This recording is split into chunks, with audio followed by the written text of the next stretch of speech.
And also, it is very important to note that you can be a leader wherever, and that's where it starts. You don't need a leadership title at work. You don't need a leadership role at school. You can be a leader wherever you are. And again, you don't need the fancy title, but it's the way that you treat others. It's the way that you carry yourself. It's the way that you respect your community. And I think for women that have aspirations to having maybe a leadership role at work, start in your community, start with your friends, again, being the best that you can be, and slowly you will get there.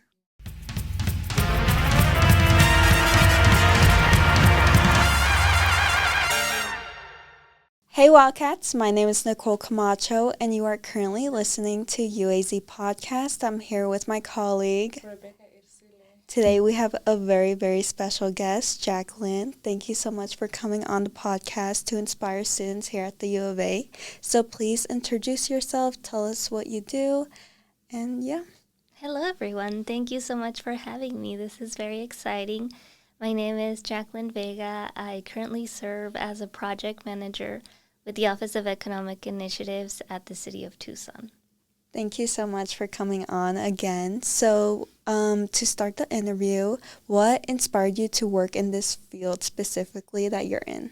Yeah, so I would love to have a very romantic answer and say that this is what I've always wanted to do, but I feel like this job kind of found me. So a little bit in reverse. When I was young and when I was a student, I did not have a clear idea of what I wanted to do, which I know it was scary at the time, but I'm sure a lot of students are in that situation right now. So what I did was I took internships, I had a student job, I just tried to get exposure to different areas, different fields, and that really helped me solidify what I wanted to do. And so that was in college, and then I decided to pursue a master's degree in public administration, again, after exposure to some internships that kind of helped me decide that's what I wanted to do. And then after that, I just kind of started working. I have a few random jobs in there in my resume. And then it just kind of led me to where I am right now. A piece of advice that really helped me and that I would love to share is to understand what you're good at. And that's something very easy to determine, specifically if you're taking classes, right? So an example for me was when I was in my master's program, I realized I was very good in my finance class and that I also enjoyed it. And so with that in mind, when I saw a posting for a budget analyst position with the city, I applied. And again, it just kind of led me to where I am right now. But it's important to pay attention to the things that you are good at, because that can really lead you into a career after you graduate. Yes, we just recently interviewed our advisor for the club, and he said the same thing, that he recommends students to intern at such a young age so they know what they like and what they don't like. So I think what you said, interning to see what you like and what you want to pursue in the future, is very insightful. Yeah, and I know it can be a little bit nerve-wracking when you're young and then you have to be in a professional setting with these adults that you've never seen. I recognize that because it was a little bit for me, but putting yourself out there can definitely help you, and I second that advice for sure. True, like getting to know what you like at a very young age enables you to know, like, to assess the risk and to assess, like, am I really able to do this? Can I continue in this specific field?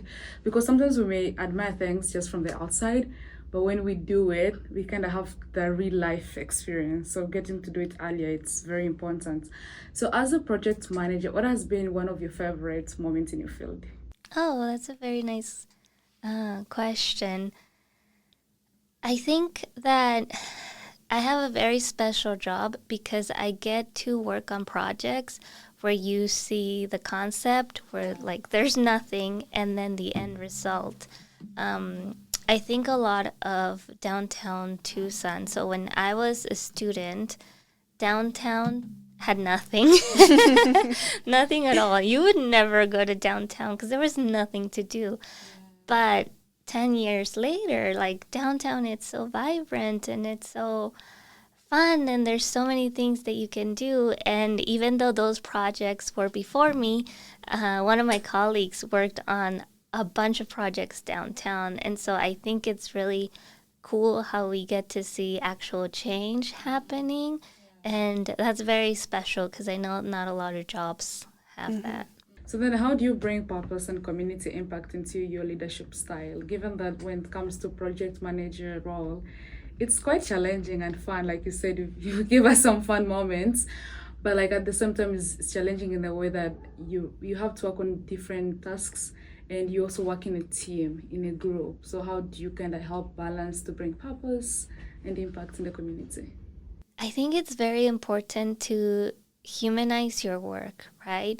There are many positions, or actually many days, where I'm just sitting behind a computer. And so you're just doing emails, you're just doing whatever, right? And you don't really see people in the community. But it's important, and specifically in those days, to humanize your work and remember what's the outcome. And if you can and have the opportunity to be out in the community, sometimes it's important to do it because, again, it kind of brings perspective into the work and it helps you push through those days where you're just answering emails and maybe not doing the fun work. But I think that is what has helped me. So we met you at a panel discussion that you were a part of, and when we were looking at all the panelists, we noticed that you were the only woman. So is that normal for you at your career that you're the only woman, and how do you navigate that? Yes, unfortunately, it is super common. I was just in a meeting actually yesterday, and there were 10 men in the room, and then I was the only female.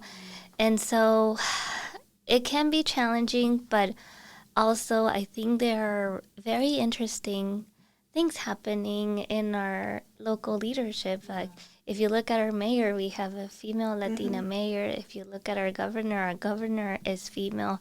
And even now in our city leadership, a lot of directors are female. And so there will be many instances where you will be the only female in the room, but again, just kind of think about the big picture and think of all the other females that are also working in leadership roles, and just kind of, if you can, stick close to them, find a mentor, because that has helped a lot as well, and just remind yourself that you're there for a reason, that you're prepared, that you have the education, you have the experience. And again, it's just reminding yourself that you're there for a reason. And do you guys have a little community with all the women leaders here in Tucson, like a group chat or anything like that? There are a few groups. Actually, there's a newer group in the city for female workers, and it's not specific to leaders, but just like city female or city woman. I forget the name what it is, but like we meet every other Friday or so, and that's very helpful. And I know that there are other workshops that I have attended with the Arizona Tech Council that are specific workshops for females. So it is a thing, and we try to stick together. And I think that's one of our strengths as women is we stick together. And even though there's not a lot of us, the ones that are here, like we are a community and we look out for each other.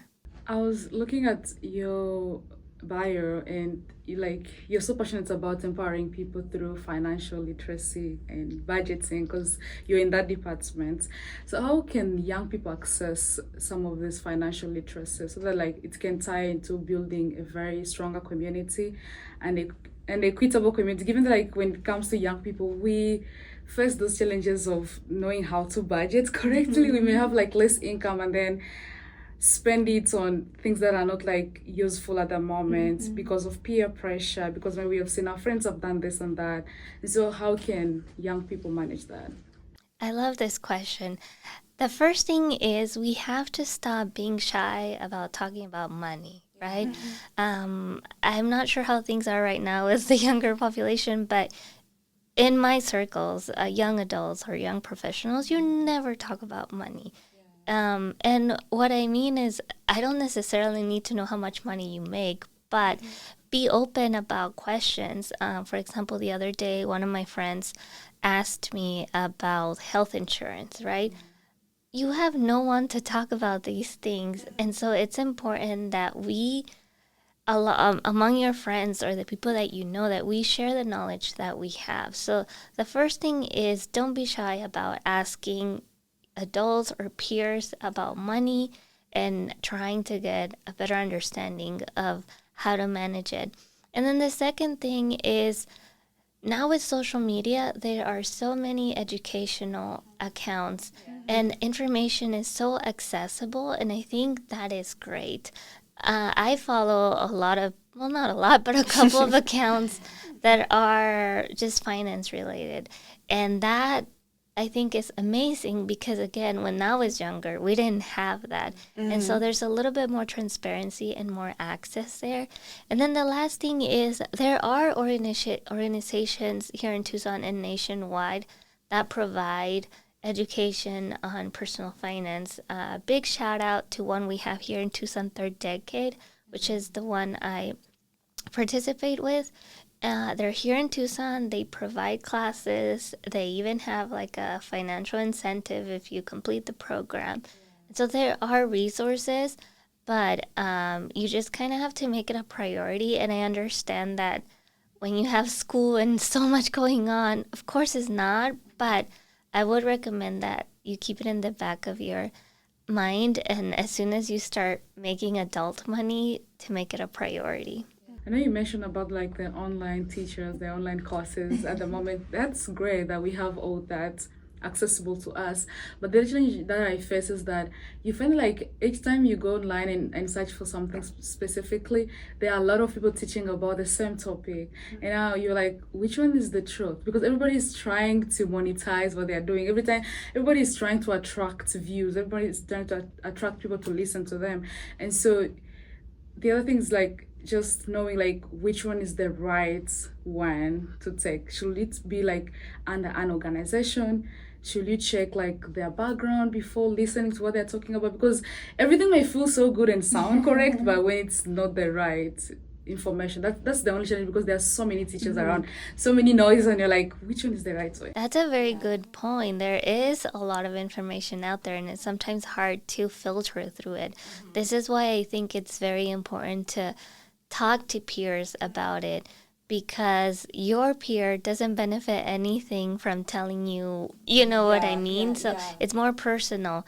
And I would definitely trust more organizations and kind of start there. And once you have a foundation built, it's easier for you to filter out accounts on social media. That's how it worked for me. After I took classes and now I teach courses, but you have a very good understanding, and so when you listen to someone online, you're like, no, or yes. And so you have to get your basics down first and then go from there. So where do you teach your courses? Is it online? So I'm a financial mentor with Third Decade, the organization. So I have one-on-one meetings with young professionals, and I help them through how to build a budget, how to pay debt, how to start investing, how to plan for retirement, and all those things. So is it a non-profit organization that anybody can sign up for? Yeah, they have their website. You can look it up. And they do cohorts. I can't remember how many they do a year, but they take applications, and it's free. And they give you all this knowledge, and you get a financial mentor like me throughout the program to help you. That's a great organization. I didn't know about that. Yeah, mostly when you talked about investing, I was like, I'm curious about that, you know? You should check it out. Yeah, for sure. You speak 4 languages, which is so amazing, and I feel like whenever someone speaks more than one language, I find them so chic, like, and so classy. So it's amazing that you speak 4 languages, and you also worked in international relations. So how has your ability to connect across cultures and communities influenced your leadership journey? Yeah, I think it has definitely changed my work style and also just my personal life, right? For anyone that speaks another language, you understand that with a new language, you get a new set of perspective on life. I know it sounds very romanticized, but it is, right? Like every language kind of opens a new perspective, a new way of looking at things. And so when you apply that into work, it's very useful because you are able to navigate just working with different people that have different work styles easier because you are used to changing back and forth, whether mentally or just the way that you're speaking. You're just used to change. And that has really helped me work with all kinds of people with, again, different work styles, different work ethics. And so it just kind of translates to being a lot more flexible and easier to work with. My favorite language has actually been sign language. I think it's such a special way to express yourself. And yeah, I think I always remember this, but when I was taking sign language classes, I was really into the language, right? And I was using it every day. And one night I had a dream in sign language, and I thought it was so amazing because, like, you never think about it, right? Yeah. But what language do you dream in? I normally dream in Spanish because that's my native language. But when I had this dream in sign language, I was like, oh my God, this is crazy. So it's a very beautiful language. It's fun, it's different, and it's very expressive as well. Yeah, I'm obsessed with sign language. I really want to take the time and take courses here to learn.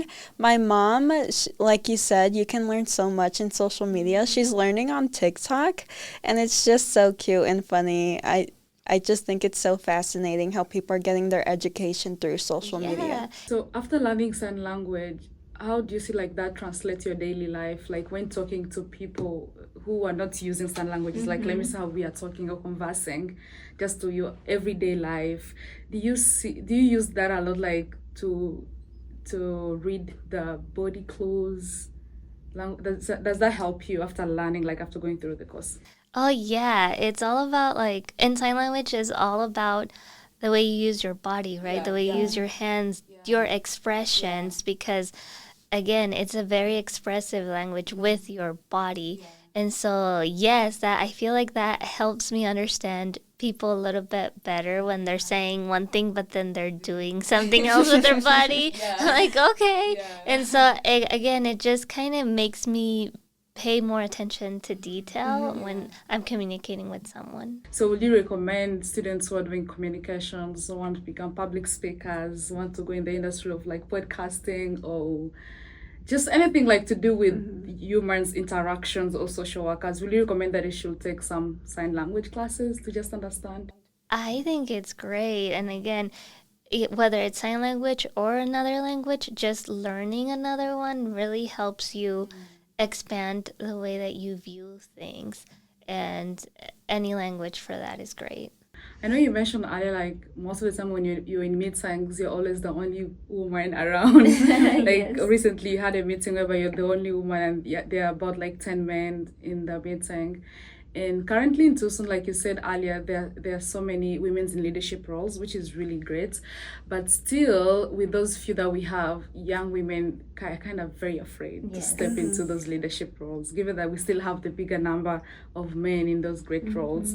So what do you think it's important for women, especially women of color, to see themselves represented in leadership roles? It's super important because it makes a difference for the younger generations, right? If a younger generation sees women in leadership roles, then they can aspire to become that.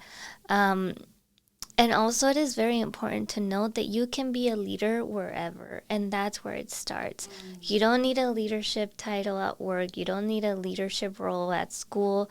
You can be a leader wherever you are. And again, you don't need the fancy title, but it's the way that you treat others. It's the way that you carry yourself. It's the way that you respect your community.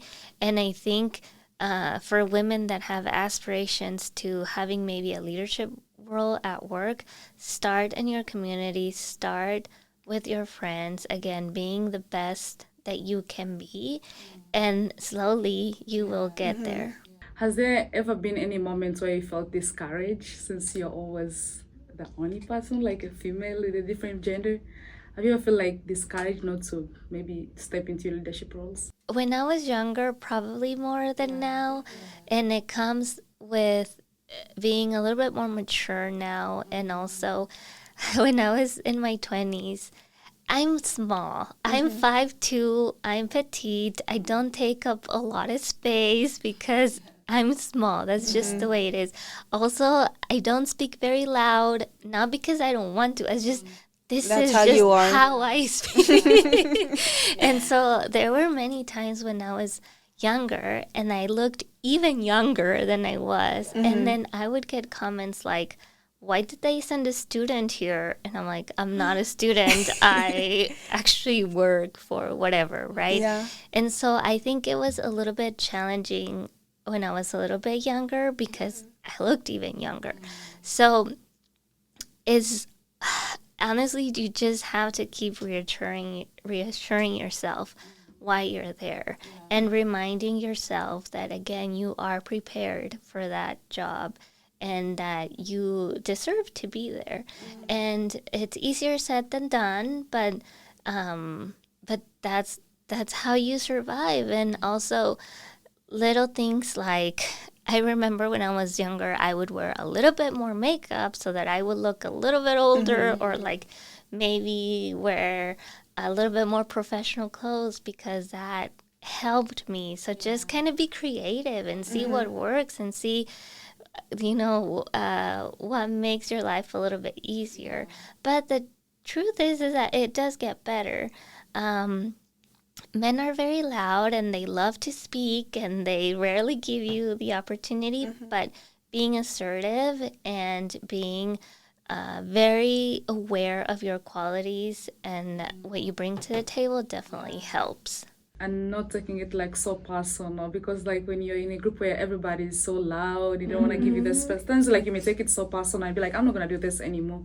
But for as long as you realize like, oh, that's their nature, this is my nature, how do I work with that? Yes, and embrace it. And also, I have noticed that once you build a reputation around the people that you work with, men, they come to you.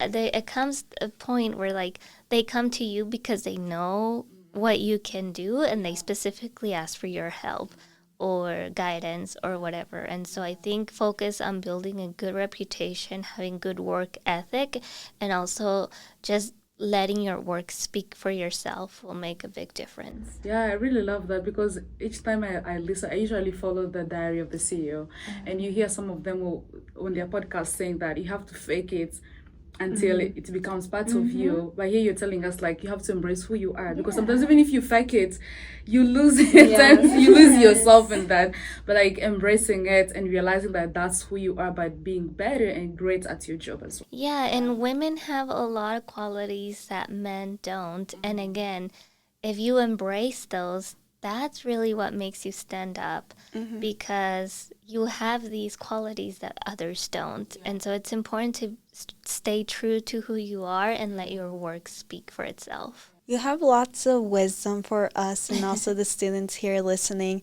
So was there ever a mentor that you had that really changed your mindset, or someone that really inspired you to get where you are right now? Yeah, many along the way. I always think of my first job and my first boss. His name is Sergio Ayala. He still works here at the university.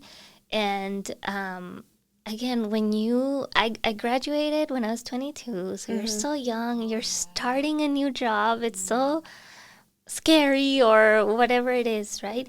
And he just really took me under his wing, and he gave me a lot of confidence in myself, and he even coached me on like public speaking and how to interview better, and he was just so attentive to helping me grow, and which is funny because he's a man, right? Mhm. Yeah. And so it was great. I think I learned so much and grew so much in those years that I worked there. And so I'm always very thankful for him and appreciate all the knowledge that he poured into me.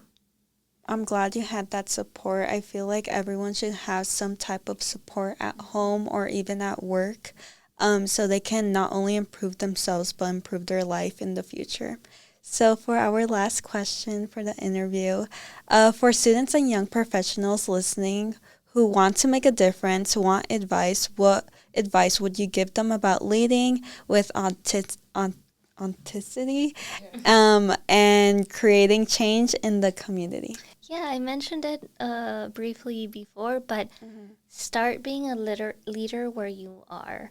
You don't need to wait until you have that job that you think is your dream job, or until you're done with school. You can be a leader wherever, and start there and start being the best version of yourself that you can, because it is a journey, right? And the sooner you start, the sooner you'll be ready, and the sooner you'll be able to perhaps lead other people and get those leadership roles. Thank you so much for coming on and inspiring students here at the University of Arizona. We will be hosting a panel on November 4th, which we're so excited, and we will for sure invite you so you can discuss with everyone else, ask questions if you'd like. Thank you so much. Thank So much you. fun.